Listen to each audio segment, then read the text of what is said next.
পাকিস্তান জুড়ে বিশাল বিক্ষোভের ডাক। তবে কি যে কোনো সময় মুক্তি ইমরানের?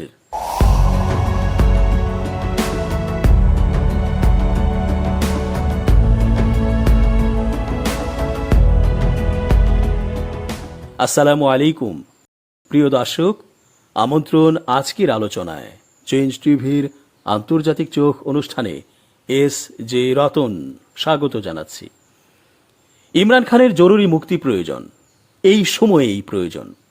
সাম্প্রতিক সময়ে ভারত পাকিস্তান সম্পর্কের চরম টানাপোড়েনে এবং যুদ্ধংদেহী অবস্থায় পাকিস্তানের যে সুযোগ ও চ্যালেঞ্জ তৈরি হয়েছে তা গ্রহণ ও মোকাবেলায় শাহবাজের মতো রাষ্ট্রপ্রধান দিয়ে আর চলছে না।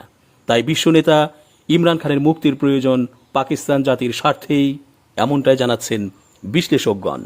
ভারতের সঙ্গে সাম্প্রতিক সংঘাত দেশের ভেতরে পাকিস্তানের সেনাবাহিনীর ভাবমূর্তি আরও উজ্জ্বল করেছে। এর ফলে আপাত দৃষ্টিতে ইমরান খানের প্রতিদ্বন্দ্বীরাই শক্তিশালী হয়েছে এবং তার মুক্তির লড়াই আরও কঠিন হয়ে উঠেছে। একসময়ের তারকা ক্রীড়াবিদ ও জনপ্রিয় রক্ষণশীল রাজনীতিবিদ ইমরান খান এখনও কারাগারে রয়েছেন। ইমরানের সমর্থকরা তার বিরুদ্ধে সব অভিযোগই রাজনৈতিক উদ্দেশ্য প্রণোদিত বলে মনে করেন। জানুয়ারিতে ইমরান খানকে 14 বছরের কারাদণ্ড দেয়া হয়। এর প্রতিক্রিয়ায় তিনি ও তার দল পাকিস্তান তেহরিক ইনসাফ পিটিআই তৎকালীন সরকারের সঙ্গে চলা আলোচনা বাতিল করে দেয়। 2022 সালের এপ্রিলে পার্লামেন্টে আস্থা ভোটের মাধ্যমে ইমরানকে পদ থেকে অপসারণ করা হয় এবং পরবর্তীতে 2023 সালের আগস্টে তাকে গ্রেপ্তার করা হয়। তার বিরুদ্ধে দুর্নীতি, ক্ষমতার অপব্যবহার ও রাষ্ট্রের বিরুদ্ধে সহিংসতা উস্কে দেওয়ার অভিযোগ সহ অসংখ্য মামলা চলছে। পিটিআইয়ের দাবি, ইমরানের বিরুদ্ধে সব মামলা রাজনৈতিক উদ্দেশ্য প্রণোদিত। ইমরান নিজে সেনা কর্মকর্তা ও বিদেশি ষড়যন্ত্রকে এর জন্য দায়ী করেছেন। ক্ষমতাচ্যুত হওয়ার পর থেকে তিনি এক অভূতপূর্ব প্রচারণা শুরু করেন। প্রকাশ্যে পাকিস্তানের শক্তিশালী জেনারেলদের সমালোচনা করেছেন। সামরিক বাহিনী অবশ্য বরাবরই রাজনীতিতে হস্তক্ষেপের কথা অস্বীকার করে এসেছে। 72 বছর বয়সী ইমরান খান এখনও জেল থেকে বেরিয়ে ক্ষমতায় ফিরে আসার আশা ছাড়েননি। কারাবন্দী ইমরান খানের পাকিস্তান জুড়ে লাখ লাখ সমর্থক রয়েছে এবং এখনও তাদের উৎসাহিত করতে কারাগার থেকেই ব্যক্তিগত ক্যারিশমা কাজে লাগাতে পারেন তিনি। কিন্তু কাশ্মীর নিয়ে ভারতের সঙ্গে সাম্প্রতিক সংঘাত পরিস্থিতিকে আরও খারাপ করে তুলেছে বলে ধারণা করা হচ্ছে। দেশটির অনেকেই মনে করেন পাকিস্তান সেনাবাহিনী ভারতের ক্ষেপণাস্ত্র ও ড্রোন হামলার বিপরীতে শক্তিশালী প্রতিক্রিয়া দেখিয়েছে। গ্যালাপ পাকিস্তানের এক জরিপে দেখা গেছে 93% উত্তরদাতা এই সংঘর্ষের পরে সেনাবাহিনীর প্রতি আরও অনুকূল দৃষ্টিভঙ্গি পোষণ করছেন। সংক্ষিপ্ত সংঘর্ষের ফলে শাহবাজ শরীফের সরকার পাকিস্তানের সেনাবাহিনীর প্রধান ও ইমরানের কথিত প্রতিদ্বন্দ্বী জেনারেল আসিম মুনিরকে পদোন্নতি দিয়েছে। আসিম মুনিরকে জাতীয় নিরাপত্তা নিশ্চিত ও শত্রুকে চূড়ান্তভাবে পরাজিত করার কৌশলগত প্রতিভা ও সাহসী নেতৃত্বের স্বীকৃতি স্বরূপ ফিল্ড মার্শাল পদে উন্নীত করা হয়েছে। এদিকে সেনাবাহিনীর জনপ্রিয়তা বৃদ্ধির সঙ্গে সঙ্গে ইমরানের মুক্তির আশা ক্রমশ দূরবর্তী হয়ে উঠছে বলে মনে হচ্ছে। প্রবীণ বিশ্লেষক নাজাম শেঠি ডিডব্লিউকে বলেন, খানের স্বল্পমেয়াদী ভবিষ্যৎ অন্ধকার। সামরিক নেতৃত্ব তার সঙ্গে এমন কোনো চুক্তি করতে উৎসাহিত বা বাধ্য নয়, যার ফলে তার ক্ষমতায় ফিরে আসার পথ প্রশস্ত হবে। বরং পিটিআই সূত্র জানাচ্ছে, ইমরান আদালতে খালাস পেয়ে অথবা সামরিক নেতাদের সঙ্গে সম্ভাব্য আলোচনার মাধ্যমে এখনও কারাগার থেকে মুক্তি পেতে পারেন। পিটিআইয়ের জ্যেষ্ঠ কর্মকর্তা শেখ ওয়াকাস আকরাম ডিডব্লিউকে বলেন, নিঃসন্দেহে ইমরান খানের ভবিষ্যৎ উজ্জ্বল এবং পাকিস্তান ও এর 24 কোটি মানুষের ভবিষ্যতের সঙ্গে এটি জড়িত, যারা বারবার পাকিস্তানকে বহুমুখী সংকট থেকে বের করে আনার জন্য তার নেতৃত্বের ওপর তাদের অটল আস্থা প্রকাশ করেছেন। গত সপ্তাহে ইমরান খানের এক্স অ্যাকাউন্টে একটি পোস্টে জানানো হয়েছে, কোনো আলোচনার জন্য তার সঙ্গে যোগাযোগ করা হয়নি। আলোচনায় থাকা এ সংক্রান্ত নানা তথ্যকে সম্পূর্ণ মিথ্যা বলে উড়িয়ে দিয়েছেন তিনি। রাজনৈতিক বিশ্লেষক আসমা সিরাজির মতে, ইমরানের ভবিষ্যৎ মূলত তার নিজের আচরণের ওপর নির্ভর করছে। তিনি বলেন, ইমরান এখন কয়েক মাস আগের মতো তার মুক্তির আলোচনা করার মতো শক্ত অবস্থানে নেই এবং বেশ কয়েকটি বিচারাধীন মামলার কারণে তার জেল থেকে বেরিয়ে আসার সম্ভাবনাও খুবই কম। পাকিস্তানের সেনাবাহিনীকে একটি বিশাল রাজনৈতিক প্রভাব হিসেবে বিবেচনা করা হয়। 1947 সালে ব্রিটিশ ঔপনিবেশিক শাসনের অবসানের পর থেকে তারা একাধিকবার দেশের ওপর সরাসরি নিয়ন্ত্রণ প্রতিষ্ঠা করেছে। কিন্তু ইমরানের দল পিটিআইয়ের তথ্য সচিব হিসেবে দায়িত্ব পালনকারী আকরাম মনে করেন, পাকিস্তানের সশস্ত্র বাহিনী সংবিধানের অধীনে নির্দলীয় ও অরাজনৈতিক প্রতিষ্ঠান। আকরামের মতে, ভারতের সঙ্গে সাম্প্রতিক সংঘর্ষের পর সেনাবাহিনীর জনপ্রিয়তাকে চেয়ারম্যান ইমরান খানের অবৈধ কারাবাস থেকে মুক্তির সঙ্গে মিলিয়ে দেখার সঙ্গে আমাদের দৃষ্টিভঙ্গির কোনো সম্পর্ক নেই। স্বরাষ্ট্র প্রতিমন্ত্রী তালাল চৌধুরীও একই ধরনের কথাই বলেছেন। ডিডব্লিউকে তিনি বলেছেন, সামরিক নেতৃত্ব স্পষ্ট করে দিয়েছে আলোচনা রাজনীতিবিদদের সঙ্গে ও সংসদীয় ফোরামের মাধ্যমেই হবে। এদিকে সম্প্রতি পাকিস্তানের সাবেক প্রধানমন্ত্রী ও পাকিস্তান তেহরিক ইনসাফ পিটিআই দলের প্রতিষ্ঠাতা ইমরান খান তার দলের সর্বস্তরের নেতাকর্মীদেরকে দেশ জুড়ে একটি বৃহৎ রাজনৈতিক আন্দোলনের জন্য প্রস্তুতি নেয়ার আহ্বান জানিয়েছেন। কারাবন্দী অবস্থায় থেকেও তিনি এ নির্দেশ দিয়েছেন বলে জানিয়েছেন তার বোন আলিমা খান। খবর জিও নিউজের। সোমবার ২৬ মে পাঞ্জাব প্রদেশের আদিয়ালা কারাগারে ইমরান খানের সঙ্গে সাক্ষাৎ শেষে সাংবাদিকদের সঙ্গে কথা বলেন আলিমা খান। তিনি অভিযোগ করেন, কারাগারে সাবেক প্রধানমন্ত্রী ইমরান খানের সঙ্গে অমানবিক আচরণ করা হচ্ছে। একজন সাধারণ বন্দীর যেসব মৌলিক অধিকার রয়েছে সেগুলো তাকে দেয়া হচ্ছে না। আলিমা খান জানান, গত ৮ মাসে ইমরান খান তার সন্তানদের সঙ্গে মাত্র একবার ফোনে কথা বলার সুযোগ পেয়েছেন। এখন কারা কর্তৃপক্ষ নতুনভাবে নির্দেশ দিয়েছে ইমরানের পরিবারের কেউই, এমনকি তার বোনেরাও আর দেখা করতে পারবেন না। ইমরান খানের পক্ষ থেকে দলের নেতাকর্মীদের উদ্দেশ্যে পাঠানো বার্তায় তিনি বলেন, পিটিআইকে আবার নতুনভাবে সংগঠিত করে দেশের প্রতিটি অঞ্চলে শক্তিশালী আন্দোলনের জন্য প্রস্তুত থাকতে হবে। একই সঙ্গে দলের মধ্যে যারা গোপনে সরকারের সঙ্গে যোগাযোগ রেখে চলেছেন তাদের প্রতি কড়া হুঁশিয়ারিও দিয়েছেন তিনি। উইকেটের দুই পাশে যারা খেলতে চায় তাদের পিটিআইয়ে জায়গা নেই, এমন বার্তা দেন তিনি।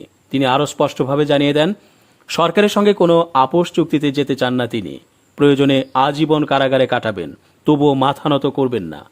এদিকে দলীয় সূত্রে জানা গেছে, আন্দোলনের ডাক দিলেও পিটিআইয়ের শীর্ষ নেতারা সরকারের সঙ্গে আলোচনা চালিয়ে যাচ্ছেন। এই আলোচনা মূলত ইমরান খানের মুক্তি নিশ্চিত করার লক্ষ্যে। যদিও এখনও আনুষ্ঠানিক সংলাপ শুরু হয়নি, তবে অনানুষ্ঠানিকভাবে কিছু অগ্রগতি হয়েছে। এসব আলোচনায় নেতৃত্ব দিচ্ছেন পিটিআইয়ের বর্তমান চেয়ারম্যান ও ইমরান খানের সাবেক আইনজীবী ব্যারিস্টার গৌহর খান। সূত্রের আরও দাবি, সম্প্রতি প্রধানমন্ত্রী শাহবাজ শরীফের উপদেষ্টা মোহাম্মদ আলী সাইফ আদিয়ালা কারাগারে গিয়ে ইমরান খানের সঙ্গে সরাসরি সাক্ষাৎ করেন। সেখানেই তিনি সরকারের পক্ষ থেকে সংলাপের প্রস্তাব দেন এবং ইমরান খান প্রাথমিকভাবে তাতে সম্মতি দেন। এই সম্মতির ভিত্তিতেই সংলাপের প্রক্রিয়া শুরু হয়েছে। তবে ভারত নিয়ন্ত্রিত কাশ্মীরের পেহেলগামে সাম্প্রতিক সন্ত্রাসী হামলার পর ভারত পাকিস্তান উত্তেজনা বাড়ায় সংলাপ প্রক্রিয়া বর্তমানে থমকে আছে। প্রসঙ্গত, ২০১৮ সালে সেনাবাহিনীর সমর্থনে নির্বাচনে জিতে প্রধানমন্ত্রী হন ইমরান খান। কিন্তু সেনাবাহিনীর শীর্ষ পদে নিয়োগ নিয়ে বিরোধের জেরে তিনি ক্ষমতা হারান এবং ২০২২ সালে অনাস্থা ভোটে বিদায় নিতে হয়। এরপর একাধিক দুর্নীতির মামলায় অভিযুক্ত হয়ে তিনি ২০২৩ সালের আগস্ট থেকে কারাগারে বন্দী আছেন। পাকিস্তানের সাবেক প্রধানমন্ত্রী ইমরান খানের কারাবন্দিত্ব এখন শুধু একটি রাজনৈতিক ইস্যু নয়, এটি দেশটির বিচার ব্যবস্থা, সেনা নিয়ন্ত্রিত রাজনীতি ও গণতন্ত্রের ভবিষ্যৎ নিয়েও গভীর বিতর্ক তৈরি করেছে। সম্প্রতি ইমরানের বোন আলিমা খানের দেয়া গিভ অ্যান্ড টেক প্রস্তাব সেই আলোচনায় নতুন মাত্রা যোগ করেছে। প্রতিরক্ষামন্ত্রী খাজা আসিফ এই প্রস্তাবকে উড়িয়ে না দিয়ে সেটিকে বিবেচনার যোগ্য বলে মন্তব্য করায় সম্ভব আলোচনার দরজা খোলার ইঙ্গিতও মিলেছে। মঙ্গলবার ২৭ মে পাকিস্তানের জনপ্রিয় টক শো আজ শাহজেব খানজাদা কে সাথ এই উপস্থিত হয়ে প্রতিরক্ষামন্ত্রী খাজা আসিফ বলেন, ইমরানের বোন আলিমা খানের প্রস্তাবটি দুর্বল প্রচেষ্টা হলেও তা একেবারে নাকচ করার মতো নয়। তিনি জানান, বিষয়টি তদন্ত করে দেখা যেতে পারে। এর আগে একই দিনে এক তাৎপর্যপূর্ণ সংবাদ সম্মেলনে আলিমা খান জানান, তারা একটি পারস্পরিক বোঝাপড়ার ভিত্তিতে সমঝোতার পথ খোলা রাখতে চায়। আলিমা খানের বক্তব্য এবং খাজা আসিফের মন্তব্য ইমরান খানের মুক্তি ও রাজনীতিতে পুনরায় অন্তর্ভুক্তি নিয়ে নতুন আলোচনার সূচনা করেছে। দীর্ঘ সময় ধরে রাজনৈতিকভাবে কোণঠাসা হয়ে থাকা পিটিআই অর্থাৎ পাকিস্তান তেহরিক ইনসাফ এই প্রস্তাবের মাধ্যমে হয়তো সংলাপের মঞ্চে ফিরতে চাচ্ছে। সংবাদ সম্মেলনে আলিমা খান একটি আবেগঘন প্রশ্ন তোলেন, আপনারা যারা অদৃশ্য শক্তি হিসেবে কাজ করছেন, গোপনে নয়, সামনে এসে বলুন, আমাদের ভাই আপনাদের কি ভুল করেছেন। তিনি দাবি করেন, ইমরানের মামলাগুলোতে বিচারকদের ওপর চাপ রয়েছে, পিটিশনগুলো হঠাৎ করেই কোর্টের লিস্ট থেকে গায়েব হয়ে যাচ্ছে এবং বিচার প্রক্রিয়া গোপন নির্দেশনায় ব্যাহত হচ্ছে। তিনি আরও জানান, আমার ভাই বলেছেন, আমি আজীবন কারাবন্দী থাকলেও অন্যায়ের কাছে মাথা নত করব না। একই সঙ্গে তিনি বলেন, বর্তমান পরিস্থিতিতে পিটিআই দুর্বল হলেও তারা আলোচনা টেবিলে বসে একটি সমাধানের পথ খুঁজতে চায়। প্রতিরক্ষামন্ত্রী খাজা আসিফ একদিকে আলিমার প্রস্তাবকে বিবেচনায় নেয়ার কথা বললেও অন্যদিকে পিটিআই কর্মীদের, বিশেষ করে দেশের বাইরে থাকা নেতাকর্মীদের রাষ্ট্রীয় প্রতিষ্ঠান বিরোধী অশালীন ভাষা ও প্রচারণার সমালোচনা করেন। তার অভিযোগ, এই প্রচারণাগুলোর পেছনে দলের শীর্ষ নেতৃত্বেরই মদদ রয়েছে। তিনি বলেন, পিটিআই বারবার সংলাপের কথা বললেও তাদের অভ্যন্তরীণ অবস্থান স্পষ্ট নয়। তার ভাষায় আসলেই কি তারা সংলাপ চায়, নাকি কেবল নিজেদের জন্য সুবিধাজনক একটি ডিল খুঁজছে? আলিমা খানের গিভ অ্যান্ড টেক প্রস্তাবকে কেন্দ্র করে পাকিস্তানের রাজনীতিতে তীব্র প্রতিক্রিয়া দেখা যাচ্ছে।